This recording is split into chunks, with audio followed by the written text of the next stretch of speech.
3rd and 7 situation, first quarter versus the Titans. You're going to see right off the bat, the Titans come out in a 4-by-1 set. So this is a quad set with Edmonds to the top of the screen with the running back. And you can see Milano at the bottom of the screen versus the tight end. So right now, this shows as man coverage. And as that motion and that shift happens, with Dion Lewis coming back into the backfield, Marcus Mariota knows it's man coverage. Now they have a 3-by-1 bunch set to the top of the screen right here. And then again, isolated tight end to the bottom of the screen. So what the Titans are hoping happens is it's pure man coverage across the board with 2 safeties deep. They're expecting 2-man coverage on 3rd and long. And the point defender, Kevin Johnson's going to have the point receiver, Trey White, in off-man coverage versus A.J. Brown. And then Levi Wallace one-on-one with Corey Davis. While the Bills are showing that coverage, what ends up happening is on the snap, Kevin Johnson doesn't take that initial receiver. He takes the number 3 receiver right here. The point wide receiver who's running a hunt route over the middle is taken by Levi Wallace.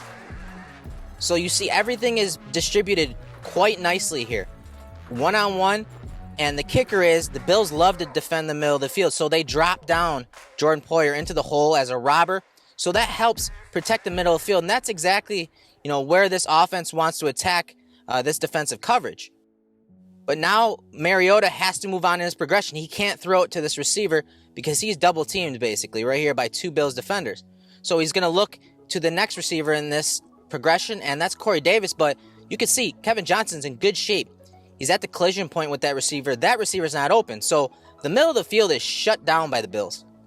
Now, Mariota could, from the left hash, make this throw out to A.J. Brown against Trey White. There is separation, but Mariota doesn't have that type of arm strength. These kind of throws are risky. They're going to take a while to get there, and Trey White could probably pick it off. So Mariota pulls it down, looks to his left, but it's too late. The pass rush gets to him. Jordan Phillips brings him down.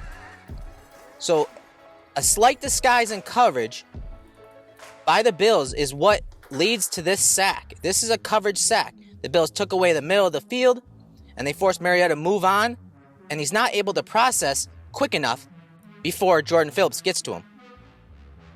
Now watch his play from the top. Here comes Dion Lewis with Trey Edmonds. Man coverage across the board, right? I mean, that was a linebacker on a running back. They have a linebacker on a tight end.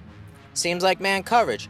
On the snap, you see Mariota's eyes scan the middle of the field. That's where he wants to go, but the robber takes that away, so he moves on to number 2. Number 2's at the collision point. He's not open.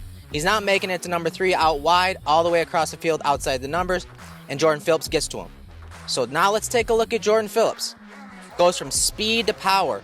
Right there, look at that, speed to power. Watch his right hand right here and how much power he brings with that hand and just drives that offensive lineman back. I mean, he opens the door with pure strength and grip strength in his right hand, and he's able to bring down Marcus Mariota.